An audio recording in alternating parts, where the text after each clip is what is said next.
Imagine you're sitting in a doctor's office and your spouse or loved one is told, "I'm sorry, you have terminal cancer and you have less than 6 months to live." What would you do? Would you panic or would you have peace? I'm going to teach you 5 keys today to clarify your mental mindset and how to deal with adversity when it hits. Let me share my screen with you. This is my husband, Bob, and Bob and I have been married for 30 wonderful years. On January 5th of 2021, he was diagnosed with stage 4 bone cancer, and his doctor told him that he has 6 months to live. At the time that the doctor was delivering that news to him, he looked right at me and said, "Go home and get your affairs in order." And I thought to myself, so what? Now what? You see, so what is the beginning of the process. Now what is the action that you take? We all know the amazing Jennifer Carroll, who's taken a year off from Genius. But Jennifer's mantra was bend over and take it like a man. Unlike Jennifer's husband, my husband was diagnosed with prostate cancer 2 times previously, and he beat it both times. But this time it's come back as single cell carcinoma, which is a fast and aggressive bone cancer, and it's terminal. When the news was delivered to me about my husband's health and what was coming ahead of us, I decided that instead of being in a state of adversity, I wanted to thrive. We all know our beloved leader, Joe Polish, decided to take a sabbatical because his friend, Mark, passed away. Mark had everything. He was active, he was healthy, he was 59 years old, and he was rich. He was worth $300 million, but he died instantly. As a high achiever, how often do you put your clients' needs ahead of your own? How often do you put off things like going to the doctor, getting into shape, updating your will, or getting your financial affairs in order? In 2015, I had a client whose husband passed away, and he had always managed their money and their real estate portfolio. Right after he passed away, their property manager embezzled $30,000 and skipped town. A few months later, my client was sued for over $900,000 for a mistake that this property manager had created. After watching all the pain and agony that my client was going through, I decided to write a book called They're Gone. And it's a survivor's guide to help women deal with their financial affairs and their real estate portfolio when their spouse or loved one passes away. When writing this book, I decided that I wanted to make sure my own financial affairs were in order. So my husband and I updated our wills, and we created a plan to free and clear our house, and we put all of our assets into a family trust. I had no idea at the time how later that would give me the financial strength that I needed. I'm going to teach you the 5 keys that you need to know in order to survive adversity. Hey, I hope you're enjoying this video, and I want to let you know that I have a new book that's come out, and if you'd like to get it absolutely free, there's a link below in the description, or you can wait till the end of this video, or you can simply go to joesfreebook.com and you can get a copy there.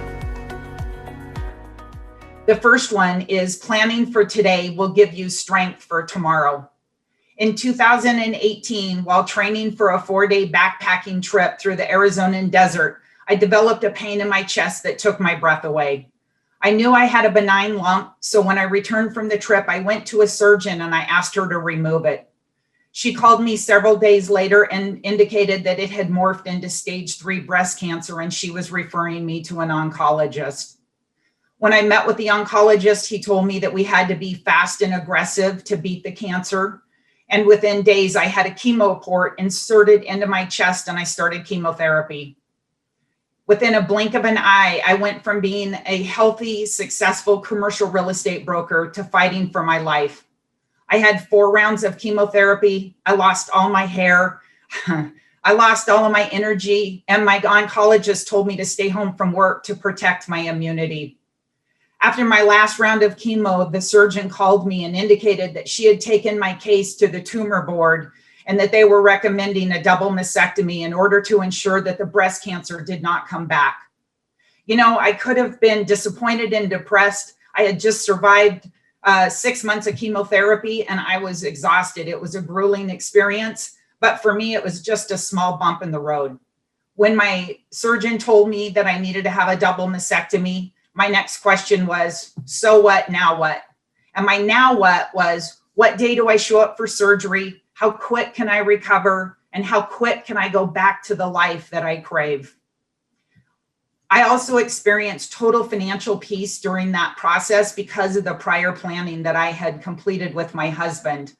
I was able to take the 12 months off of work and recover and take care of my health. So ask yourself, are you prepared for adversity? When my husband's diagnosis of cancer was shared with me, I knew I had all of the pieces of the puzzle put together, but taking care of a sick loved one is exhausting. My life changed overnight. In the last 30 days, my husband's health has changed drastically. He's had to be rushed to the hospital 3 times in an ambulance. He's had 10 blood transfusions in over 12 days. His first round of chemotherapy pushed his blood sugars above 800, which is in a stroke level. He developed a blood infection, which he was hospitalized for over a week. I actually broke into the hospital and stayed in his room for 5 days to guarantee he was coming home. When my husband and I were married 30 years ago, we purchased long-term health care plans. His premium is $3,000 a year. And for that, he now receives over 60 hours a week of skilled in-home health care. If I had to pay for that out of pocket, that would cost me $11,180 on a monthly benefit. So save yourself some heartache and reach out to a smart financial advisor like Jim Do, who can help you plan ahead for long-term healthcare and plan for future adversity. Key number 2 is develop unbreakable grit. I love the Navy SEALs. They are trained to rewire their brain to not freak out in a time of fear. The average Navy SEAL trains 1 year before they even become a Navy SEAL, and most drop out because the training is too tough. Even after they become a Navy SEAL, they train every single day. In my morning training ritual, I get up every morning for the first hour and I watch Ben Hardy and Evan Carmichael YouTube videos. My goal is to arm myself with positive thoughts so that I can fight off adversity during the day. Ben talks about training for your future self. What do you put into your mind every day? Are you training for your future self? Key number 3 is be grateful even in the midst of darkness. The day my surgeon put the chemo port into my chest, I sent her roses because I was so grateful for the opportunity that she was giving me. She was giving me a second chance at life. The amazing author B.J. Fogg, in his book, Tiny Habits, mentioned that every time he changed his mother's bandage, instead of complaining about Kaiser Permanente, he would remind himself and his mother of his fond childhood memories. The day my husband and I came home from his appointment, I made a 2-page list front to back of all the fun things that my husband and I have done, and I remind him of that every single day. Key number 4 is build your tribe of warriors. When I was going through chemotherapy, I read Sage Levine's book, Women Rocking Business. Sage is a brand new Genius Network member and amazing at empowering women. Her book teaches you how to create a thriving life and do the work that you love. I highly recommend her book to everyone in Genius. Sage's book was inspiring and helped me realize that I hadn't even scratched the surface for my life. I started mentoring other female real estate brokers that wanted to get into commercial real estate. And today those brokers are now helping me with my business while I take care of my husband's health needs.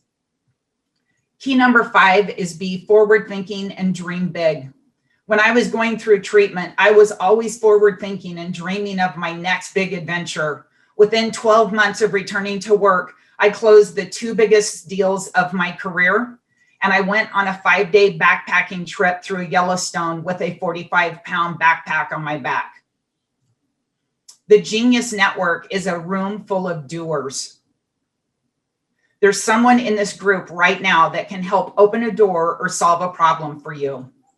So here's what you need to do. Make a plan, take your first action, and reach out to that Genius member before this event ends. 5, 4, 3, 2, 1. Make that decision right now to deal with what you've been putting off. And remember, so what is just the beginning of the process. Now what is the action that you take? So go out, take action, and make it a great day. The notion of mindset, is extremely well documented. Carol Dweck spent her career proving that what she calls a growth mindset becomes a self-fulfilling prophecy. The growth mindset says, no matter what skills I need, I can get to achieve my dreams. And the fixed mindset says, I'm limited by my IQ, income, station in life, what have you. And it's like, that old line, whether you think you can or you think you can't, you're right. So just start thinking you can, and very hard evidence proves you'll do it. And the question is, how do you do that? How do you do that? Well, let me give you my answer before I get into talking about attention. You do it through connection. And that's why coming together here is so wonderful. I'll tell you a quick story, because, it's okay to hope for the best when things are going well. But when they're not going well, that's when you need a method, when you need a recipe. And my nephew, one of the bravest people I know, is 37 years old. He went to medical school, fulfilled his dream of becoming an orthopedic surgeon, married the most beautiful woman, also a doctor, had the most adorable child, and got a dream job in Santa Barbara, and was, windsurfing every day and doing total hips and just on top of the world when he got diagnosed with ALS. And I just visited him a couple of weeks ago. He's now in a wheelchair. He will die before Christmas. He'll go to a hospice, and they'll give him some extra morphine, and he'll go to heaven unless we come up with a miracle before then. But what's amazing about him is how positive he feels. He says, and he can't talk much because of the ALS, Uncle Ned, don't worry about me. I've achieved all my dreams. How could I complain? And he means it. He means it. And I think, you keep that in mind. You keep in mind someone like that who's dying a terrible, slow death. And every day he's talking about how great life is. And it's because of the force of connection. Because he had all his friends, like 30 friends from Yale, come visit him a few weeks ago, and they're all talking him up, and his beautiful baby, and every day, he's celebrating being alive.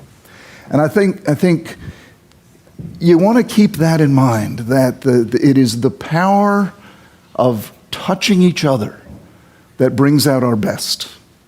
It is in connection that we find pretty much everything that we need, and in isolation that we wither. And the beauty of technology today, as Peter so brilliantly pointed out, is that it allows us to connect so much more powerfully than ever before in history. This really is the greatest time ever to be alive. It is not to say that bad things can't happen. My nephew Jake being just one example. Hey, I hope you're enjoying this video, and I want to let you know that I have a new book that's come out, and if you'd like to get it absolutely free, there's a link below in the description, or you can wait till the end of this video, or you can simply go to joesfreebook.com and you can get a copy there. But that as we work together, we will be able to solve problem after problem after problem, achieve victory after victory after victory, and we're only limited by our capacity to dream big. And I couldn't agree with what Peter said more, and you all are specialists in doing that. You all, the entrepreneurs, the dreamers, I know some of you so well, and others I wish I knew better. Someone like Dan Sullivan is just a dream maker, and all of you sort of have embodied the power to take whatever notion you have and turn it into something real that changes the world. How cool is that? And you keep doing that over and over again until you can't anymore. And what does it all mean? I don't know. But I know it's positive. And I know what drives the good is really, at its most distilled, the power of love. That's what we all need and rely on.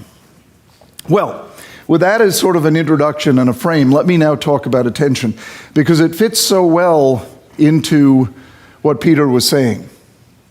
The resource that is diminishing in this world, the most precious resource in many ways that any of us has, is attention.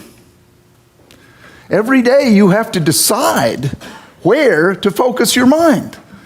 And when you have minds like you guys do, by the way, I gave you a handout, the Mind of the Entrepreneur, and it's short because you like short.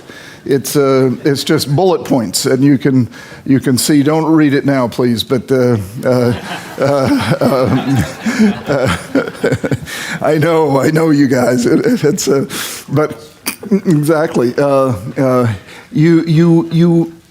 When you have the idea-aphoric minds that you all do, the big decision you have to make every minute, every day, is where to focus your mind.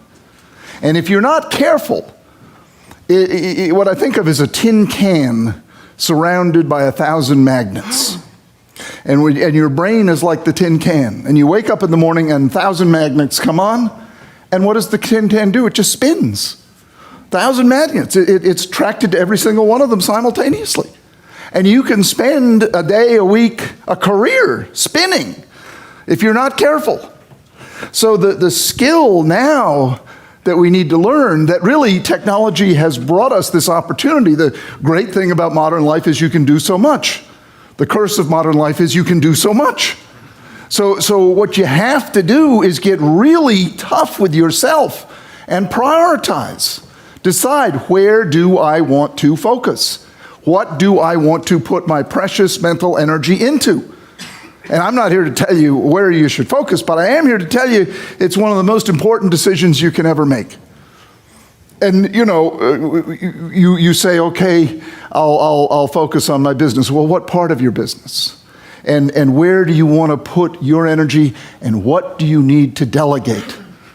The magical letters CDE, curtail, delegate, eliminate. What can I curtail? What can I delegate? What can I eliminate? So that I will have sufficient focus to achieve my goals. You see, it's not infinite. Every day it gets depleted, really in cycles throughout the day. You cannot maintain a single level of focus throughout the day. And so one of the great skills for all of you to learn, for all of us to learn, is how to, first of all, choose what to focus on, and next, maintain focus, regulate focus, manage focus. And I'm basically a focus doctor. I've sort of invented a specialty. When I got out of medical school in 1978, I'd never heard anything about focus in medical school. And then I learned about this condition so misleadingly named attention deficit disorder. It's a terrible term. It's not a deficit. It's not a disorder. It's a trait that many of you have, and it's associated with having lots of ideas, lots of energy, thinking outside the box, being an inventor, a pioneer. It's really ADD people who colonized this country. If you think of it, who in the world would come over here in 1600 in a boat, You had to be some wacko kind of, risk-taking, visionary, dreamer, pioneer. And that's our gene pool. And that's a lot of you. And the doctors, the medical establishment that likes order, decided to call it a disease. So it gets called attention deficit disorder. But Quite the contrary. It's a tremendous asset if you manage it right. If you don't manage it right, it's the prison population. But if you do manage it right, and the way I explain it, it's like having a Ferrari engine for a brain. You've got this incredibly powerful engine. You're a champion in the making. Ferrari engine for a brain, but with bicycle brakes. So you gotta learn how to control the power of your mind. It sounds simple. It's not simple. You need to learn to control the power of your mind. And that Ferrari engine, in order for you to win races, you need to learn how to strengthen your controls. Not to make you a normal corporate citizen. I quite agree with Joe there. The life is sucked out of them. But to make you like Shakespeare and Mozart. Shakespeare and Mozart wrote within extremely confining structures. Extremely iambic, pentameter, Shakespeare, Mozart, very tight musical forms. And because of that structure, because of those breaks, those boundaries, they were able to create infinite variety. So make friends with the structure, make friends with the controls. It will potentiate your creativity. It will take your business 10 times higher, as Dan is helping people do every day. What if I told you that there wasn't a personal or business problem in the world that couldn't be solved by 5 words? I'm curious, by a show of hands, how many of you do things you don't want to do? Oh, really? Raise your hands. Yeah. All right, cool. Yeah. 3 years ago, I'd have raised my hand as well. But today, I'm going to share with you the 5 words that completely transformed my life, tripled my net worth, and allow me to show up in a big way for those who count on me. I want to be very clear. This was a very expensive lesson to learn. It cost me my money, my health, and my life. It cost me everything. But today, it's only going to cost you 10 minutes of your undivided attention. So let's dive into how a series of misfortunes, followed by a life-altering terminal illness, has brought me more joy than any other life experience to date. I'm going to take you through a quick journey, one that lasted over 3 years in real life, but I'll do my best to summarize in just a few minutes. Imagine yourself, it's 2019, your entire body is shutting down. You have major issues with your left lung, liver failure, thyroid failure, kidney failure, and brain edema. None of the 196 doctors you've seen could tell you how to fix what's wrong. Hey, I hope you're enjoying this video, and I want to let you know that I have a new book that's come out, and if you'd like to get it absolutely free, there's a link below in the description, or you can wait till the end of this video, or you can simply go to joesfreebook.com and you can get a copy there. Only that you should get your affairs in order and plan for the worst. At this point, you'd spent almost $1 million out of pocket and over 9,000 hours spent on trying to heal. Fast forward to 2021. Nothing changed. Every day is torture. At that point, you're just praying for death. A few months go by. The date is March 23rd, 2021. You finally get a moment of clarity. You decide to talk to your significant other. She's actually in the back right over there. You say, "My love, this isn't getting any better. I'm draining our finances and being tortured to death. For our family, I think I'm going to kill myself." It was the only sense of control you felt in years. Now, if you told that to most people, they'd try to lock you up in a mental institution. But your partner didn't. Instead, they told you, "I love you and I understand. But let's spend the next 30 days getting ready. Let's stop trying to heal and only do things that you find fun. After those 30 days, we can make a decision as a family. And over the next 30 days, you get your affairs in order. You shoot videos for your mom, your brother, your partner, your friends, and your team. You want them to know that they will be taken care of and not to worry about you after you pass. You get a will and a trust.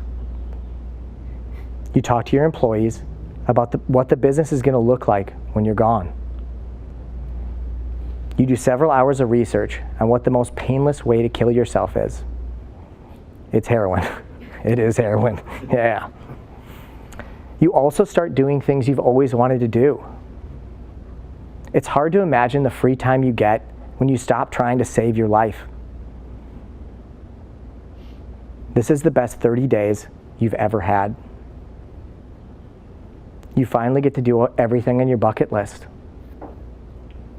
You get to have long, deep conversations with your partner, your family, and your friends.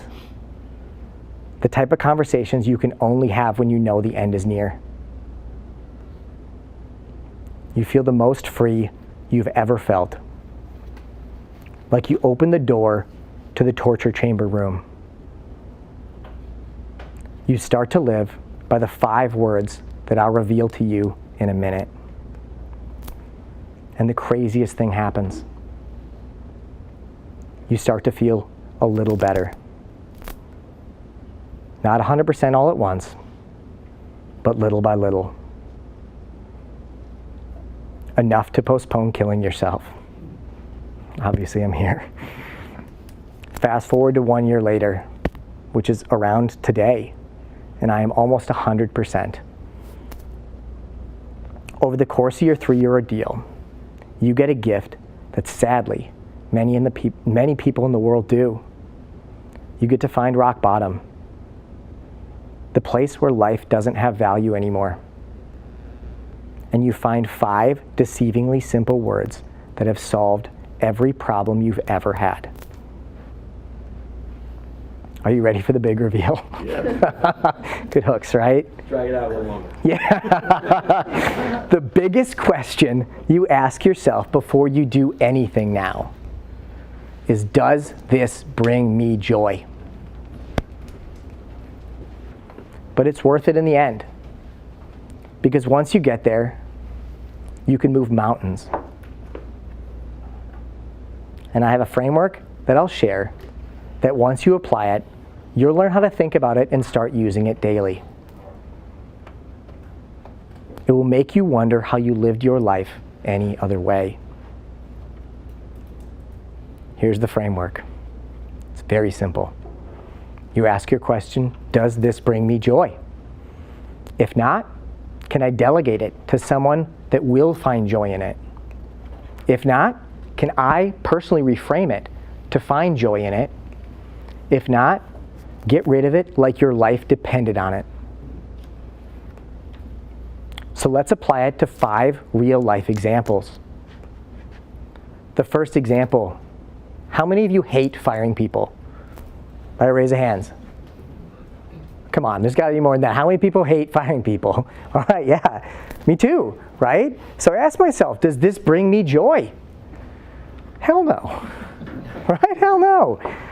Can I delegate it? Not sustainably. Does it need to be done? Yes. So how can I reframe letting someone go to bring me joy? Here's how I did it. I hopped on a call with someone recently that needed to be let go. I asked them, hey, is this job bringing you joy? You know what they said? Hell no, right? I said, that's great. That is great. Let's figure out what does bring you joy. What do you want to do? It just happened that they've always dreamed of working for one of their heroes, who I happen to be friends with. I actually met them here at Genius Network. I made a quick call and I got that person their dream job. Till this day, they still thank me. I now do this for every team member transition. Are there any team members that don't bring you joy, that could find joy at another job? My second example, Who here hates working out? Okay, yeah, me too. I know it's hard to believe with this buff-ass body, but seriously, it brings me absolutely no joy, and I can't delegate it. So I had to reframe it. I decided to find an activity that I really love doing in order to motivate me to work out and really get better at it. That's when I discovered that I love rock climbing. In fact, I took 3rd place in a super intermediate climbing competition, which was one of the most joyful experiences I've ever had. Yeah. Is there any physical activity that does bring you joy? My 3rd example. How many of you have daily chores that you hate doing? No, seriously, how many people? Okay, yeah, quite a few. For me, it's laundry. But I used to pick up that basket and load up the washer like I absolutely had to do it. You could try to delegate it to your spouse. I really, really wouldn't recommend it. I tried it, and I'm not sure our relationship is still recovered. But I do have someone who comes to the house. They do our laundry now, put it away, and even do other things around the house that I don't find joy in. And you know what? It's not super expensive. Is there anything in your daily life that you feel doesn't bring you joy that you can delegate? My 4th example. How many people here have someone in their life because they feel obligated to, or because they feel like they're supposed to? A brother, a parent, an old friend, or a business partner? For me, it was my dad. I tried my entire life to fix things with him. I had a lot of child protective services called on me as a child. It's safe to say that I did not have a great relationship with him. At first, I tried to delegate to a counselor. Didn't work. Then I decided to see if I could reframe it, and maybe I was the one who was the problem. But in the end, it brought me more joy to cut him out. Everyone says you have to fix a relationship with your parents. However, nobody tells you the joy of letting them go. Is there anyone in your life that would bring you joy to cut them out? My 5th and last example. My last example is a client. I'm sure we all have that. There was a client my company had when I was sick that really didn't bring me joy. They were late paying. They always complained. They were incredibly stressful. You know the type. However, they were a huge client. They were paying us over $500,000 a year. That client would always take credit for all the success, but would blame us for all the problems. I tried delegating to the team, and that definitely didn't bring them joy. Then I tried reframing it to thinking maybe we were the issue. But again, in the end, it was hard as hell to fire a client that's paying us over $500,000 a year. However, it bought me things that money can't. I bought my soul back. My team members got their faith back in me. I gained more happiness. And of course, it brought us a shitload more money. We filled this client spot with 3 other clients at the same price with the same amount of team members because good clients take less work. We tripled our profit from firing a single client. Are there any customers that don't bring you joy?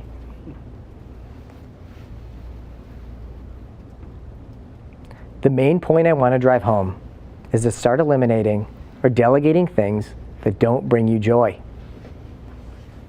When you walk out of here, just find one thing that you're currently doing and ask yourself, to be like my hero Marie Kondo, does this bring me joy? If it doesn't, ask yourself, is there a way for this to bring me joy? And if the answer is no, cut it out. And if you're feeling bold, do it again and again and again. Watch how your life transforms, your income increases, and you become more wealthy in time, happiness, freedom, and of course, money. You know what? I love this too. I mean, this is where I try to be sneaky with people, is you sell people what they want and give them what they need. Because I think, how many of you thumbs up are finding this very valuable? Right?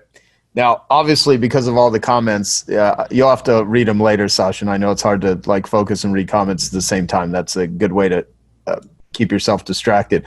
That being said, it just reminds me right now with what's going on, how important it is to have these sort of discussions. And, you know, because a lot of people get so caught up in their businesses that they are not, I mean, I go back to the $1 million racehorse. You know, if you had $1 million racehorse and every time that horse ran a race and won, you'd win $1 million. You wouldn't shove fast food down its throat, sleep deprive it, overwork it.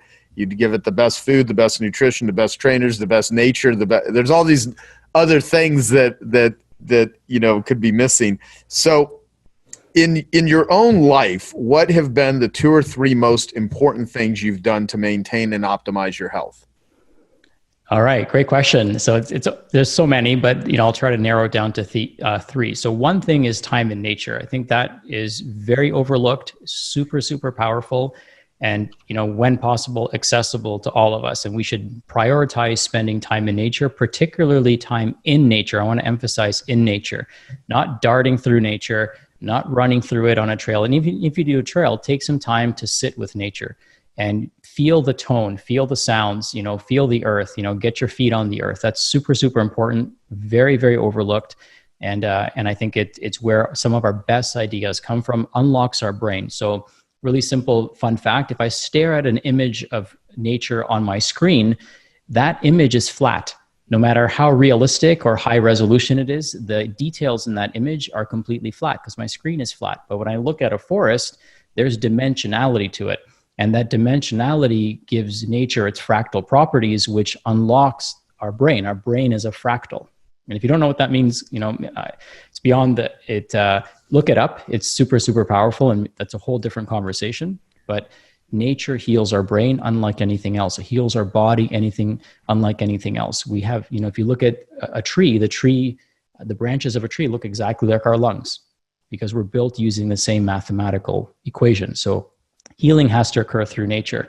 One of the most powerful lessons I learned through nature, and this is relevant to all of us, and what I teach my clients is that your health is like the trunk of a tree, right? Nature has billions of years of experience on us. And so if we observe it as a metaphor, it teaches us so many things. Your health and you are the trunk of a tree.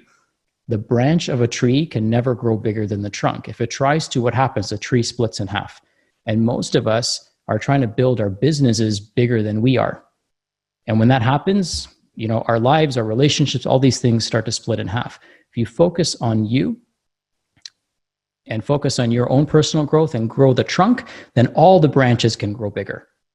So that's why health to me is so important. Our mindset, our health, our self-care rituals, how we reflect that love back onto others is such an important part of our existence.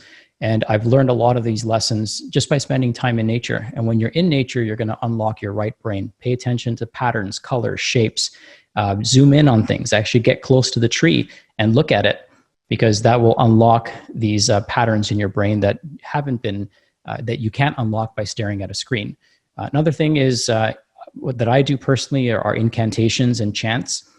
So the one that I specifically do is called the Hanuman Chalisa, which is a Hindu chant, and there's thousands of different versions of it, but it's 40 verses, and it basically is the scripture of all self-development. So Hanuman is the monkey god. If you ever studied Hinduism, he's a monkey and he's a man kind of mixed together, and he is the eternal servant of God. He is God's breath. That's how he's described. And so this chant, it basically describes his attributes and characteristics, but it's sung in such a way where the vibration actually creates that reality for you. So this is why, just a little side tangent, the English language is a very interesting language. It's one of the most difficult languages to learn because semantically English is a very broken language. So think about the word buy. The word buy can be used 3 different ways, right? If I have a button that says buy now, that could also mean buy now. right? So the English language is very, very ambiguous and semantically broken. So sometimes other languages like Sanskrit are perfect languages where the vibration of the word actually creates the matter that's associated with that word. So the language in which you speak or think actually makes a difference in the reality that you're going to create. I know that's kind of a difficult concept to grasp immediately, but it does make a big difference. So when you can speak or think in a language that has zero ambiguity to it, you're more likely to create the reality that you're trying to create. So that's called the Hanuman Chalisa, and I can certainly share a link. You don't even have to. It's so powerful that you actually don't even have to understand what you're saying, because the vibration from the words actually creates those characteristics in you. So it's pretty powerful. A lot of famous people. Barack Obama used to carry a little Hanuman in his pocket, so he was an avid follower of Hanuman. And then the last thing I would say, if you're giving me 3, is be a kid again. So be curious. Children love to play with things. They approach things with curiosity. They have a beginner's mind. And if you could do that right now, especially, I think that's a very valuable skill set. Let go of some of the preconceived notions, some of the limiting beliefs that we have. One of the limiting beliefs could be, I've been sick for 5 years. It's going to take me 5 months to get better. No. I mean, think about this. A question I ask my clients is, how many days into your vacation do you feel amazing? And they're like, 3 days. I'm like, well, there you go. You can feel better in 3 days if you want to, right? It's not your body that's broken. It's not your body that's the problem. Stop blaming the body. Stop testing it, poking it, prodding it, and assuming that it's not doing its job. You've got to create the right environment, the right thoughts, the right circumstances in order for it to heal. I mean, everything that you've done up to your life up to this point, and I know I've made a lot of stupid decisions, hasn't killed me. And that's how resilient we are. There's nothing more resilient than our bodies. Okay. It is wonderful to be here at Genius Network and see all of your shining faces. So everyone in the room here is an optimizer. So let's take a moment and imagine your perfect way of being in the world. Maybe for you, your perfect way of being is calm and in control. You're planning, you're organizing, you're in control of your day in your mind. Or maybe your perfect way of being is compassionate. You're caring, you're empathetic, you're listening. When you have a conversation with somebody, you want them to feel like the only person in the room. Or maybe your perfect way of being is maximally productive. You are laser focused on what needs to get done. You do what's important and you do it in less time every day. So all these ways of being are amazing, but we're not all these ways every day. What if there was a technique that could help you get there each and every day? And there is. It's called meditation. So most people think that meditation is just kind of letting your mind go blank. It's not. Meditation is a practice or a training that leads to healthy and positive mind states. Sounds pretty good, right? Practice that leads to a healthy mind. There are lots of different forms of meditation. The most basic one is a focused attention on the breath. In focused attention on the breath, you focus your attention on your breath. Your mind wanders, which all our minds do. You notice it and you bring it back to your breath. So you focus on your breath, your mind wanders again, you notice it wanders, and you return it to a neutral object. This very simple thing has profound impact. So the first thing you notice when you start to do this exercise is that you can take your mind off of your thoughts, which are often negative, repetitive, and stressful, and put them on a neutral object. This is huge. You can actually have control over your mind. Most people just sort of feel like every day your mind has stuff going through it and it's kind of thinking you. But with meditation, you learn that you can have control over the contents of your mind. You can get off the thought train. And once that happens, something really amazing happens. If you recognize that you have control over your mind and the contents of it, you can also make decisions about what's in it. And you don't need to be defined by it. You realize that you are not your thoughts. And so all those stories that you may have about yourself and what you're capable of and what your limitations are on the world around you, those can go out the window.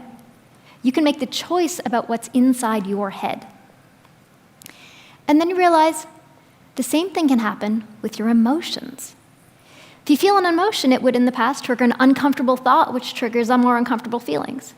With a meditation practice, you realize that you can get off the emotional roller coaster.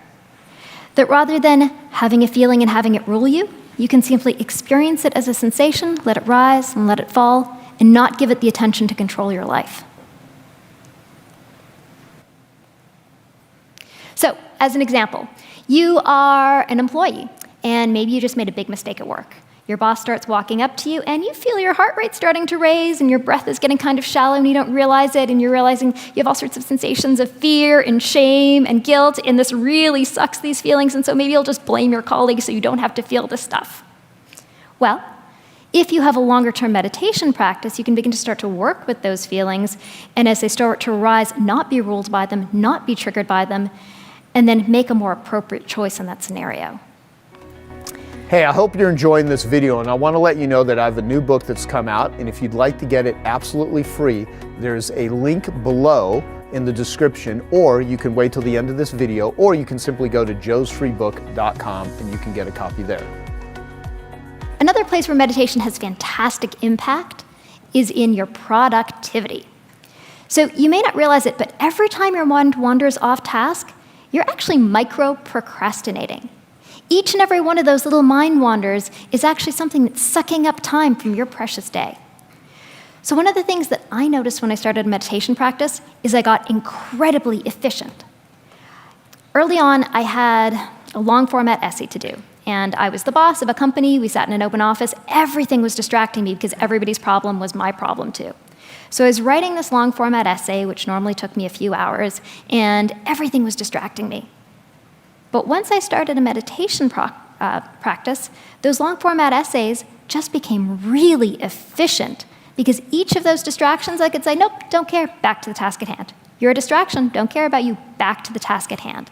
And I finished one of those things in 45 minutes.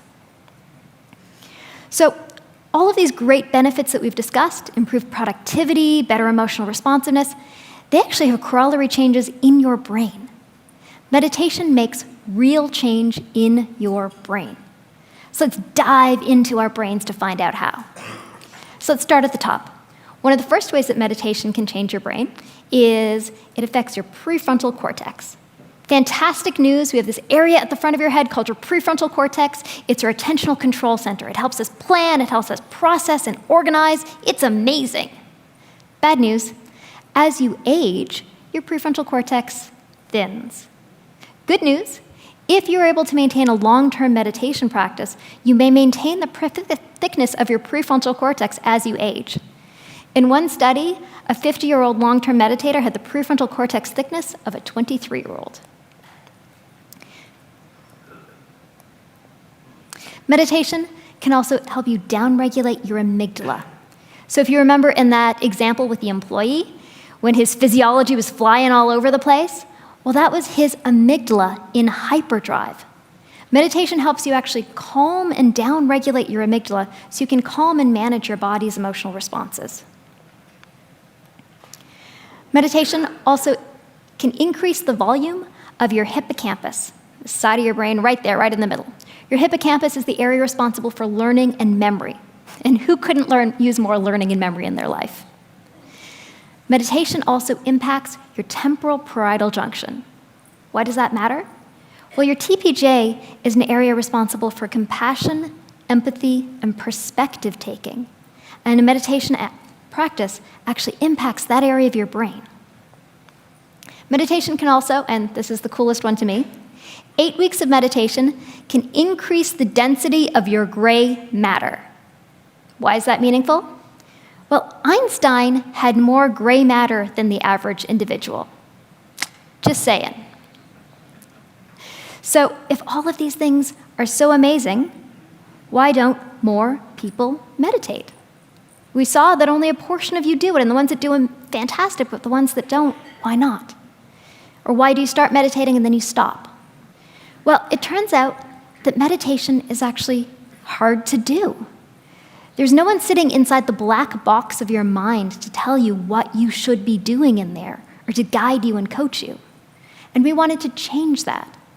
So we set about a few years ago to create a tool called Muse that would actually give you real-time feedback on your mind during meditation so you could know what was going on in there, when you were focused and when your mind was wandering. As you heard, it's been used by over millions of sessions, hundreds of companies and institutions. And then we stood back and we said, we want to really ramp this up. We want to build something new. And today, for the very first time on stage, I'm going to present to you Muse 2. It's a beautiful, slim little device, slips on just like a pair of glasses. It has sensors that track your mind and your body during meditation to give you real-time feedback to start, deepen, and enhance your practice. So those of you who know Muse 1 will know that Muse 1 had EEG sensors to track your brain during meditation. Muse 2 adds sensors that track your body, your breathing, and your heart to give you real-time feedback on your brain and body to guide you into a deeper practice. So Muse's body sensors track your body's movements to guide you into stillness and to help you find a pain-free posture for meditating. For a lot of people, this is the first place to start. Muse 2's breath sensing technology tracks each and every one of your breaths and guides you in breathing exercises to calm yourself or to energize yourself. Within this very same device, there's also a heart sensor that tracks the beating of your heart and gives you real-time feedback on it. It's a beautiful experience. It's not simply a number on your wrist. You actually hear the sound of your heart translated every beat into the beat of a drum so that you can tap into your heart's rhythm and learn what helps you calm it. Our classic brain feedback, still in this device, actually lets you know what your brain is doing during meditation. Gives you real-time feedback so you hear when your mind is wandering and when you're focused. The metaphor we use is your mind is like the weather. So when you're thinking, distracted, you hear it as stormy, and it guides your brain into calm. So not only is there real-time feedback that actually guides you into an ability to harness and hone and calm your brain and your body, but there's also data. All this rich, beautiful data that's actually showing you what your brain and body is doing so that you can understand it, track it, and improve it. It's like having a little coach right inside this device. So meditation is amazing, but you need to actually build a daily practice. So we have a motivational architecture in there that helps you build a practice and even lets you schedule your meditations. Because meditation really is amazing. It's one of the best things you can do in your life. But so few people actually do it. And in order to get this benefit, you need to actually do it each and every single day. It's like going to the gym. You go to the gym for your body, you go to the gym for your mind. And when I asked Joe, why does he meditate every day? What are the benefits that he experiences? He said that meditation helps me respond versus react. So you owe it to your mind and your body to teach it how to shift its responses so that you can live more productively, more compassionately, more happily, and so that you can make the choice of how you want to show up in the world every day. The question is around when you said you woke up in the hospital and they told you weren't going to walk away and you had acceptance. It's a two-part question. Number one is, do you believe the reason you were able to recover was because you accepted it? And then second is, I'm guessing you had that mindset going in where a lot of people aren't going to have that type of mindset. So what would you say is something people could do if they woke up in that situation and they didn't have that type of mindset? Yeah. Thank you for those questions. So the first question, I already forgot it. Say it again. It's, do you believe that because of your mindset? Oh, the mindset. Yes. And by the way, I do have brain damage from the accident, so that the struggle is real. Well, the acceptance. You said I accepted it, and I find that difficult personally. I'd love to know, is that why you believe you recovered? Yeah. So yes, I believe very much in the mind-body connection, and to elaborate a little bit on the story of when that happened. The doctors came in a week after I was in a coma for 6 days, out of the coma, and every day I was talking to psychiatrists and physical therapists and occupational therapists. And the doctors called my parents in a week after I was out of the coma, and they said, "We're concerned with Hal. We believe that he is in denial because every time we talk to him, he's always smiling and laughing and telling jokes and making us laugh, and he pretends to be happy." And they said, "That's not normal. That's not normal for an accident victim that's being told he's never going to walk again They go, he's just delusional, or he's in denial. And ultimately, I wasn't. I then explained to them, no, I accept all the things I can't change. So I can't change this. So I'm genuinely choosing to be happy over the fact that I'm still alive and all these other things. The other thing that I did is I said, look, I told my dad, I said, I know the doctors say I won't walk again, but that's only their opinion. That's their best guess. I said, I'm committed to walking again. No matter what, there's no other option. And yet simultaneously, I know that there's another option. I might not walk again. So it's this interesting kind of dichotomy where I went, but until proven otherwise, I am putting all of my energy, mental, emotional energy, into walking again. I think about it all the time. I pray about it all the time. I visualize it all the time. I tell my friends that it's going to happen all the time. And if it doesn't, well, then I can't change it and I'll be at peace. But so it's, again, most people, I think they want a sure bet, right? And so it's like, well, the doctors say I won't walk again, so I can't invest energy in believing I will, or I'll set myself up for disappointment. It's like, well, that's not the only option. You could actually put all your energy into walking again. And by the way, apply this to anything. Put all your energy and expectation into what you want, while simultaneously accepting the possibility that it might not work out as planned. And maybe that's for the best in the end, who knows? But so the point is, a week after that conversation, the doctors called, they came into our room with x-rays that I had just taken that morning. And they said, we don't know how to explain this, Hal, but your body is healing so fast that you're ready to take your first step in therapy today. And even for me, I was blown away. I was thinking I was like a year away from that, right? And this was 3 weeks after I was found dead, after my femur broke in half, my pelvis broke in 3 places. And I don't have a graph to show you, like, look at how my positive expectation and my healing paralleled each other. Like, I don't have that graph. I just have the anecdotal evidence. But here's just one more piece that brings it home is just under 5 years ago, I was diagnosed with a very rare aggressive form of cancer, and I was given a 20 to 30% chance of surviving. It was leukemia, so it was blood cancer through my whole body, and it was a 20 to 30% survival rate. And the day that I was diagnosed with cancer, and the doctors told me that you have a 20% to 30% chance of surviving, which, right, if you flip that, it's a 70 to 80% chance you are dying and you're leaving your wife and your kids without a dad, right? And of course, that crossed my mind. But when my wife was out of town, I had to call her and tell her over the phone my diagnosis, and she's bawling her eyes out. And I said, sweetheart, I know you're scared, but I want you to know I'm not scared at all. In my mind, there is a 100% chance that I will be in the 20 to 30% of the people that survive this cancer. To me, there's no other option. And I will be the happiest and the most grateful I've ever been while I figure this out and I figure out how to heal. And so again, I don't have a graph that shows the correlation, right? But I was in remission within a month. The doctors once again were like, we can't explain this.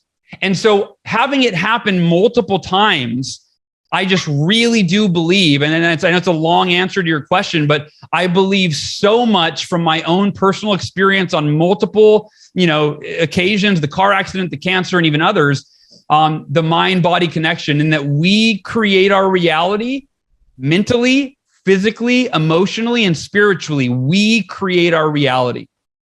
So I hope that's helpful. And then I'm sorry, the second question was, how do you help somebody to kind of get there if they didn't have that background?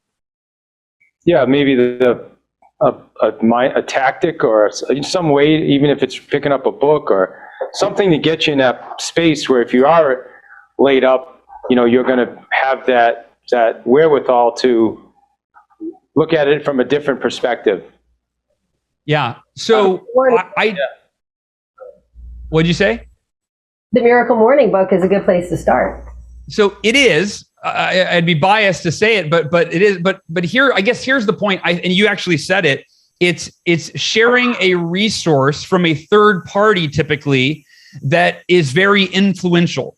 So right, meaning that if you try to tell somebody that and that knows you, how to think differently, right? Usually we all know how that goes, right? It's usually like in one ear, out the other, like blah, blah, blah, there, I'm not hearing you. And so, for example, I whether it's, a book that you've read, or like I have my keynote is on YouTube. So if you type in Hal Elrod, the Miracle Morning Keynote, that's a kind of an easy way where because a lot of people don't read and they're not going to get through the whole book. If you just send them a video like that, right? And the video, it shows pictures of me in the hospital in a coma, pictures of my car wreck. So it's pretty impactful. It's funny. It's intense. It's dramatic. It's right. And you get that lesson about the 5-minute rule and the can't change it. Like all of that is in there. And so again, I know it's like self-promotional, but I mean, I'm just saying that would be, I would share that video and go, hey, look, this guy went through something horrific and he had this mindset that allowed him to defy the logic of doctors and heal and be happy the whole way.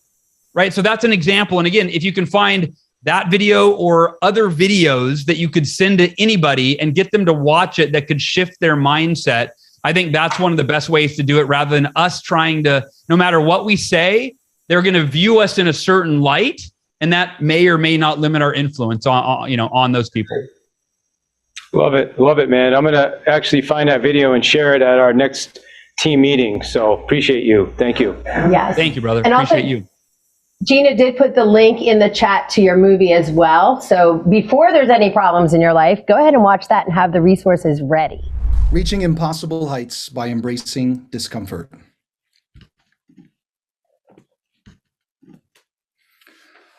I want you to think of a goal or dream that you've been wanting to pursue, but haven't.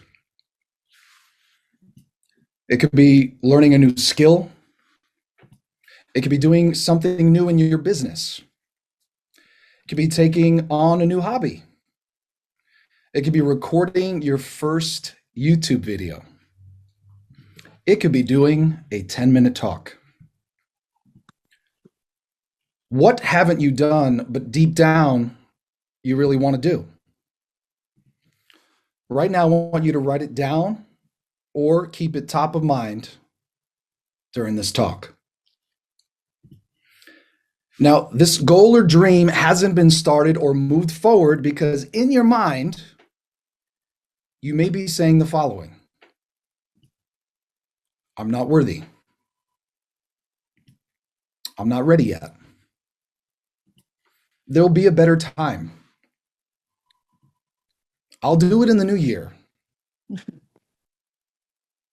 I'm not wired that way. It's not my personality type. It's too scary. It's too much into the unknown. I don't want to be judged by others. My anxiety is too intense every time I think about doing it. Can you relate? I want to share something with you that's changed my life. 3 life-changing secrets that allowed me to reach out and pull my dreams toward me that you can use as well. My dreams that I've achieved include dream wife, dream wedding, dream puppy child, dream honeymoon. Italy was fantastic, by the way. Dream home, dream network. Just gonna let that one sit a second so you guys can see a couple of faces there. Amongst other dreams, including dreams around family, business, health, lifestyle. I want to tell you about something that happened at an Orlando mastermind. This was about 5-6 years ago, and I was new to the personal development space. I was new to the thinking bigger space. And somebody by the name of Trish turned to me. She said, Dan, I know somebody, her name is Sharon. She got me on podcasts. She got me on stages, and she was very reasonably priced. I was like, wow, that's amazing. She's like, within about 5 months, I was on a panel with Gary Vaynerchuk. I was like, wow, that's incredible. I told somebody who was invited as a guest, a gentleman by the name of Akbar Sheikh. Some of you may know him, met him through the ClickFunnels world. I said, Akbar, Trish got on stages and podcasts and within a very short amount of time had all this success. We then had lunch together the next day. It was a mastermind type of home setting, so it was casual. People were sitting all throughout the house during lunch. And she said, Akbar, would you like me to give you an intro so that you can share your message on podcasts, on stages, and spread your wings? She's like, absolutely, I love an intro. Then Trish turns to me and she says, Dan, would you like me to give you an intro? I said, I'm not ready, but maybe down the road. Then Akbar turns to me and he says, Dan, you're ready, bro. Hey, I hope you're enjoying this video, and I want to let you know that I have a new book that's come out, and if you'd like to get it absolutely free, there's a link below in the description, or you can wait till the end of this video, or you can simply go to joesfreebook.com and you can get a copy there. And in a snap of a second, I said, I guess I am ready. It was this new feeling of doing something that I didn't feel ready for anyway. So I got the intro. I started month after month sharing my expertise on podcasts. Boy, that was a little uncomfortable. Getting on some stages, sharing my expertise, that was a little uncomfortable. And coincidentally, maybe it was fate. Within about 4 or 5 months, I hosted an event and Gary Vee was keynote. All because somebody believed in me, but really it's just me reframing it in me believing in myself. Spring of 2020, this is what Joe mentioned in the beginning. My entire wedding entertainment, corporate entertainment, and production company was done. The entire live events world froze.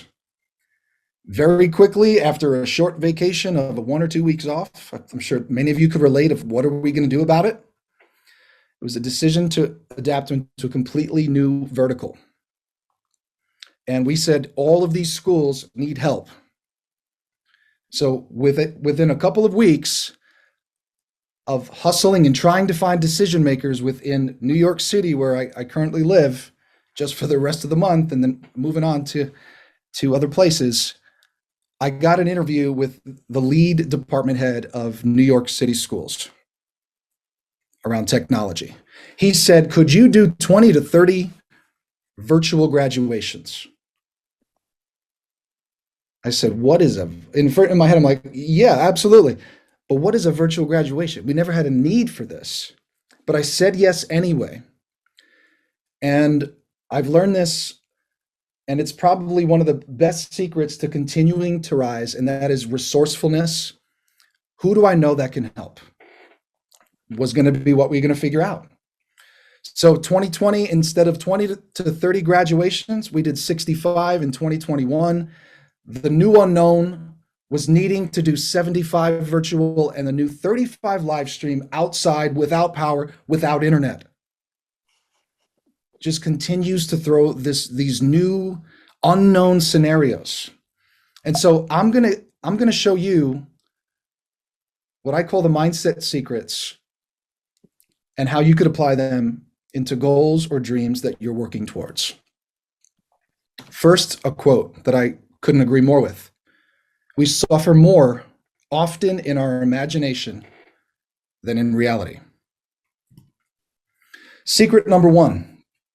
Change the relationship you have with your butterflies. Butterflies, also known as anxiety, also known as overwhelm, also known as stress. I'll never forget Kobe Bryant, rest in peace, by the way. Kobe Bryant said, I used to ignore the emotions inside of me. I used to try to push them to the side and continue through playing my game. But it wasn't until I acknowledged them, I felt them, accepted them, saying that I see you, I feel you, that he was able to confidently move forward and become used to those emotions. So change the relationships with what you have inside of you. This was a big shift for me. Oh my goodness, this feeling inside of me is going to bring me back to comfort. Nope, I'm going to move forward and treat it as what growth feels like. Secret number 2, coach yourself in the moment. As I alluded to earlier, overwhelm is mostly self-induced. Oh my goodness, how are we going to do 104 events in 4 weeks? This is so much. That was all in my own imagination. How can I be resourceful? How can I think through bringing it to life, making it possible? And now I almost laugh at overwhelm. So I'll coach myself in the moment. I'll imagine a miniature Daniel up here above my shoulder. This is a true story. I do this all the time. And that Daniel is coaching me. Daniel, do you need to be anxious or overwhelmed right now? Or is it just something new or unfamiliar? And it's just your body trying to bring you back to comfort. Resourcefulness solves all problems. It's such a big aha moment for me. Your Genius Network can help you solve your problems. Secret number 3, sometimes you need someone to believe in you for you to believe in yourself. Now, I want you to recall the goal or dream that I told you to think about in the beginning. Do you feel any different about it now? Now, here's how you use secret number 1. Change the relationship you have with the butterflies and remind yourself that those emotions are what growth feels like. Resourcefulness, or who not how, allows you to skip overwhelm. Ask yourself, who's the master of this domain that can help me? Using secret number 2, when the go back to safety emotions come around, stop, coach yourself. You say, self, are you really overwhelmed? Are these emotions only happening because I've never been here before? I got this. It's new territory, but I'm going to do it anyway. Using secret number 3, if someone who told me that I'm ready changed my belief in the matter of 1 second, I'm here to tell you, you're ready. The 3 secrets are: change the relationship you have with your butterflies, coach yourself in the moment. Sometimes you need someone to believe in you for you to believe in yourself. And that someone can change your life. And that someone can change your life. I'm here to be that someone for you. You are ready. You got this. It is really interesting how many people's businesses and what they end up doing for a career has absolutely nothing to do with what they ever thought they would land into. It's like these strategic byproducts, and a lot of it comes out of total adversity, and for areas of life that not only don't work, that are totally broken, and you're forced to take a path that you would never typically want to go down, and there you are. And then your ability to parlay it into something. So, like, when did you first record a video and put it up and get feedback either from your friends, or it just dawned on you, and now you've got literally millions of people that watch you on probably a daily basis? Right. My first serious video, because I was still, I was kind of a social media or YouTube guy at the time, back in like 2006. And so Ustream back then. And so I would just stream regular stuff while I was playing football. I would go on there, but it was very rehabish, as I would say, like I was very inconsistent with my lifestyles. And the first, I feel like, rehab time video that I was like committed to it, I remember I was still living in my mom's house. I was living in her guest room, and it was called, I'm trying to think of the name. It wasn't called Faith. think it was called Faith It Out. I don't remember the title, but I think it was called Faith It Out. Is it still up, or did you take it down? No, matter of fact, it's not called Faith It Out. It's called Free Yourself. That's what it was. Free Yourself. And I believe it's still up. If you dive back into the YouTube files, it's still there. Okay. And I was recording on my iMac that I had in there. And back then I was just trying to be so perfect, like, you know, just trying to make sure everything was right. And so when I look back at those videos, I kind of cringe, but at the same time, like, man, that's where I started at, you know? So that was my first time doing that. And then got to a point where I just started picking up my iPhone and just started speaking from my heart. And I didn't have, like, you know, because I used to think I have to have this production, I have to have this and that. And those things are awesome and incredible. But I realized I just needed to have my truth, my reality, and just my soul to pick up a phone and inspire people. And so the videos that started to go viral were You're Perfect for the Heart That's Meant to Love You and Know Your Circle. And those videos, like, because at first I was getting, like, you know, maybe, I don't know, 100 views, and that was a lot for me. And for people out there, if you're impacting 100 people with those views, that is a lot. But to see it now is just incredible, and those videos went viral. Yeah. And those videos went viral after I officially quit football, literally like 2 months. I was still trying to play arena football. I was still trying to hang on. I let go of that, and I kid you not, Joe, like 2-3 months later, those videos took off. Why do you think that is? I just think that, you know, just with my faith, I just feel like it was just God speaking to me saying, you know what, you're trying to hold on to this thing out of fear. And I was fear of financial security. That's how I was getting paid. Fear of my identity. Like, who would I be without football, even though I didn't love it no more? And I think a lot of people, we hold on to things that we don't love anymore, or we aren't in love with those things anymore out of the fear. And so when I let go, it was like, okay, you're taking a step. And now the rope bridge was cut off too. So I couldn't go back. You know, I couldn't go back. The rope bridge was cut off. And literally, people thought I was crazy. I mean, my friends thought I was crazy. My mom and my dad kind of thought, they didn't say it, but I know they were like, are you sure? Because I had a family to provide for. And I was like, I don't know how I'm gonna do it. I don't know what's gonna happen, but I know this is the purpose for my life. Because when I was on that stage, I'm not gonna go through that whole story, but when I was on the stage speaking to 3,000 kids, my very first big speaking engagement, I didn't want to do it. I was nervous. And on that stage is where I found myself, because I prepared the whole night before. I prepared this long layout. I knew it I always say like a rap verse. But as soon as I stepped on stage, I went blank. And at that point, I was like, I can either sink or I can swim. And I said, God, use me. So a lot of people ask, like, where do you get your speaking from the heart style and just your passion? It was in that moment, because I had nothing to lean on except my story and myself. And you know, with kids, you can't fool kids. They'll let you know, like, quick, you know, a youth. And at that moment is when I realized, like, man, I still had confidence in the midst of fear. I still had power in the midst of my weakness at that moment. So I said, this has to be what I was created to do with my life. And at that moment is when I made those calls and called my coach, told him I'm not coming, called my friends, called my parents, and that's when rehab time really started. Wow. Wow.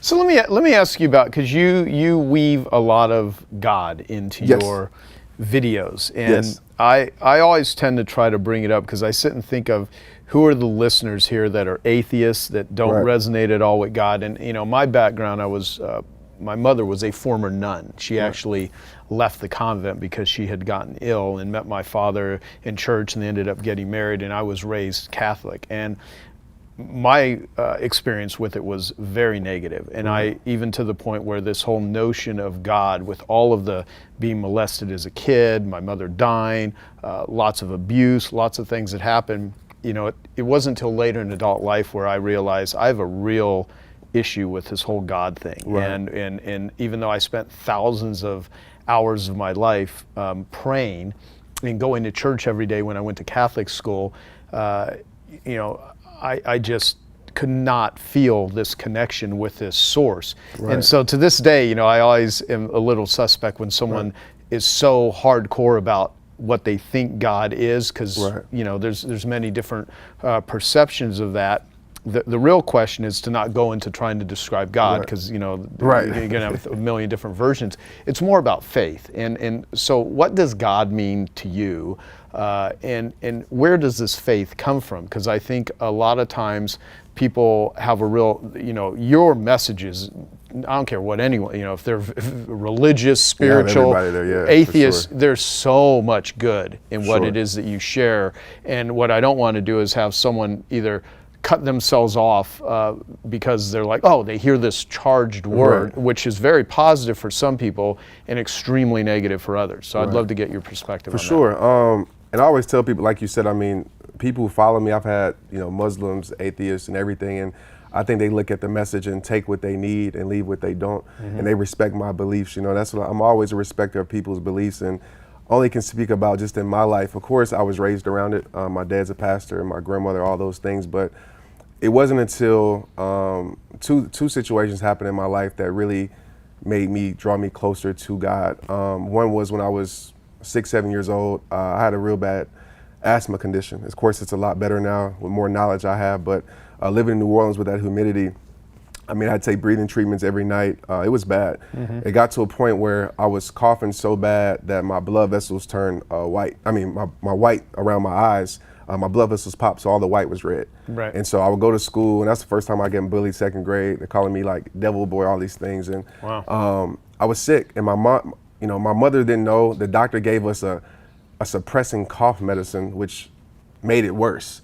And my mother said, something told her, God, for her, told her, through a friend, like, hey, take that baby to the hospital. Like, literally on the way to the hospital, I get there, get in the ER, and I still remember like it was yesterday.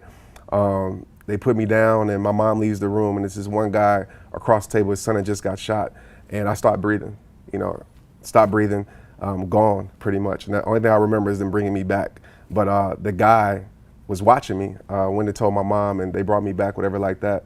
And at that moment is when I felt like just my connection with God, honestly. Just in that moment, I felt him. It's kind of hard to explain. I couldn't put it into words, but I felt him in that moment. And another moment was, of course, just me hitting my rock bottom, and just me giving me this purpose. Like, it's so hard for me to explain like rehab time and how everything's going on and things like that. But only thing I can say is I just know it's the call that God has for my life. When I speak, I feel like he's flowing through me and all of these things. I mean, I think I'm an intelligent person, but I don't think I'm as incredible as people may put it on me. I think it's just the incredible God that I serve, So that's what God is for me, like just my experiences through life. And when I look back, my faith isn't built upon like what could happen in the future.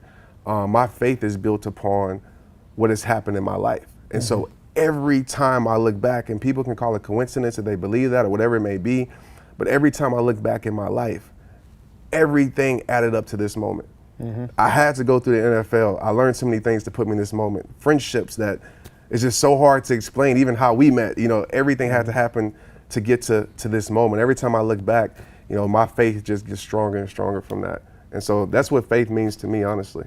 Yeah. Well, and I think to be void of faith in any particular area, not that you can't get through, it's a heck of a lot more painful. Right. And what's interesting too is because of so much time that I have spent in recovery and with people that I see some people that just not only don't believe in God, they hate the notion of it, and they hate people that even have that belief. And so part of it, and there's so many people that are quote unquote religious that let's take Jesus, even though you can look at God as many, many different sources, where they seem to be the antithesis of what his message appears to be, which is totally non-accepting.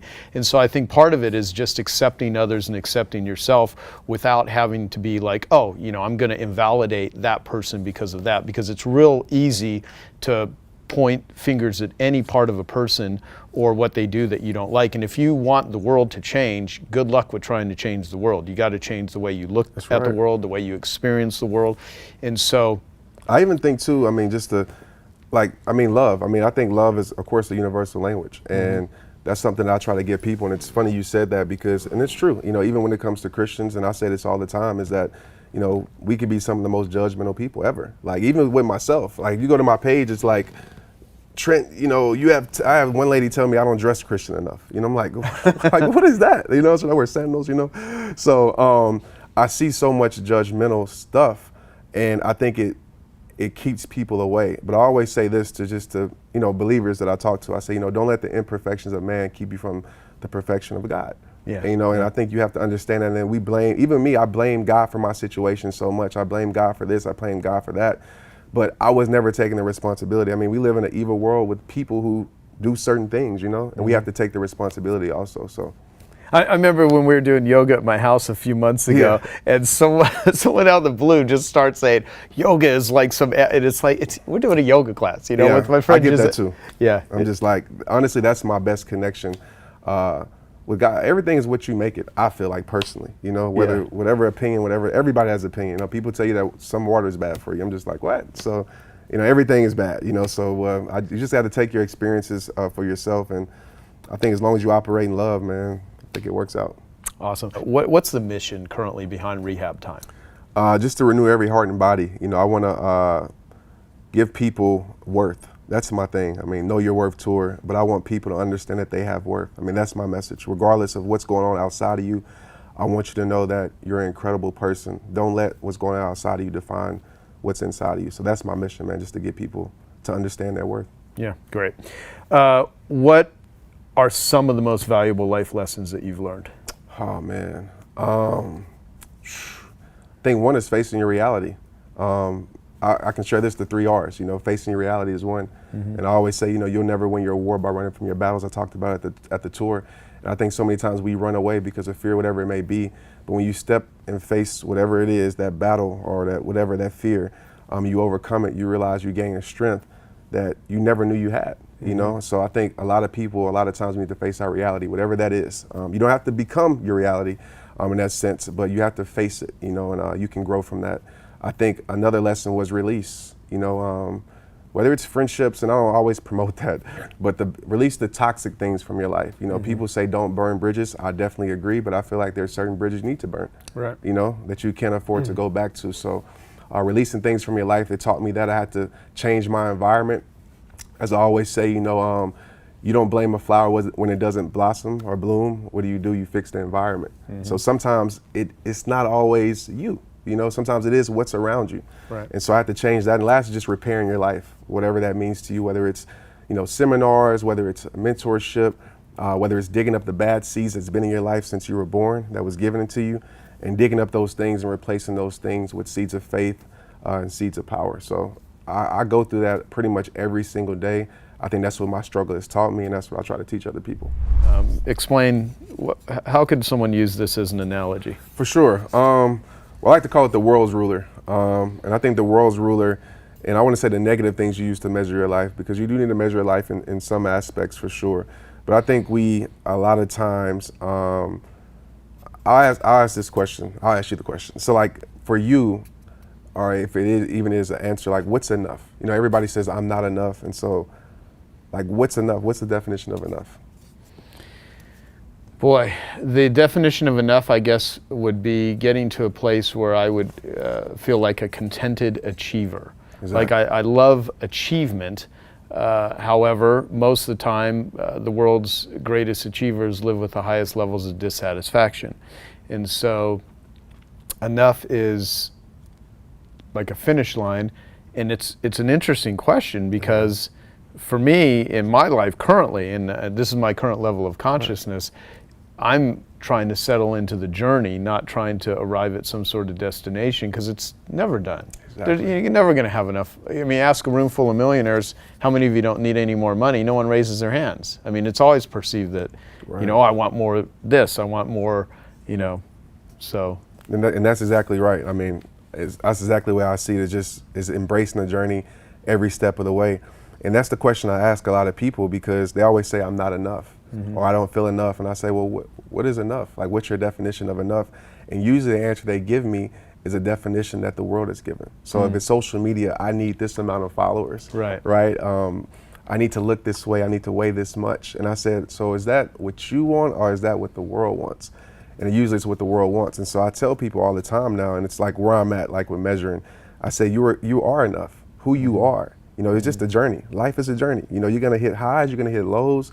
And their finish line, I feel like, is when you take your last breath. You know, and even then, you have a legacy that lives on, that keeps going on. Right. And so I tell everybody to stop measuring your life with the world's rulers and break it and just accept yourself, appreciate it, protect your peace, understand that life is not about perfection but progression. And so that's where I'm at with everything, man. I just really embrace it. And I think people really understand that, because that was me. Like I was like, even with, you know, when I was in the NFL and I had the most money in my life, I was the most depressed. And at that time, the most money in my life, I was the most depressed. And so I realized that couldn't bring me joy. The relationship that I had then, it wasn't good. I realized that couldn't bring me joy. You know, nothing was bringing me anything outside of me until I owned everything inside of me. And so I said, you know what? I don't know what I'm chasing. And I was in Fiji. I talked about this. I was in Fiji, and I learned this lesson of appreciation. And this goes right with this rule as far as measuring your life. I was in Fiji, and make a long story short, I was staying at a resort. I was speaking out there, and this guy named Eli, he works there, and we had conversations, every night pretty much. And I guess he got comfortable with me. So I was throwing away my food, and he was like, "Man, you're throwing away all this stuff." And I was like, "Yeah, I am. I'm full, you know." And he was like, "Well, you went out there and you played rugby with the kids and everything." He's like, what were they playing with? And I was like, "They were playing like a water bottle." He's like, "They had no shoes on, nothing." I was like, "You're right." And he's like, just to make a long story short, Trent, he's like, "What you think is trash is really treasure, you know?" And he said, "It could be used for something else." And I was like, "Man, that's deep." And I said, "Well, let me ask you this question. You guys live in a third world country. You don't have much as far as to everybody else, right?" He's like, "No, let me stop you. We have everything we have." And he's like, "That's appreciation, Trent. When you learn to appreciate everything you have in your life, you'll realize you have everything you need." He said, because every time you hit some type of level, you say you should have goals, but still appreciate the journey. As you said about accomplishment, I feel like, it's great to accomplish things, but it's more power in the attempt to accomplish, Yes. and taking that step. And he said, "You know what, if you're going to hit a goal, you're going to say, you know what, you're going to hit 1 million followers. Oh, I need 2 million. I need 3 million. It just keeps going on. And you're teaching yourself that you're not enough." And so I learned just appreciation just for where I'm at. And so to make a long story short, that's why I tell people to break the rules of your life and just appreciate your life and enjoy everything that goes on. You hit a goal, great. Keep going, and things like that. But don't get to the point where you feel like, "Oh, I need more, I need more, I need more," because you're teaching yourself that you don't have enough. And if you look inside your heart and your life, you have everything that you need, I feel like. Yeah, I love it. Okay, I hope you found that video awesome and useful. So if you want to get a free copy of my book, I want you to click here. And if you want to watch some more videos that'll be useful and awesome, click here. Go ahead. They're over here. Do it now. Come on. Thank you. Watch them.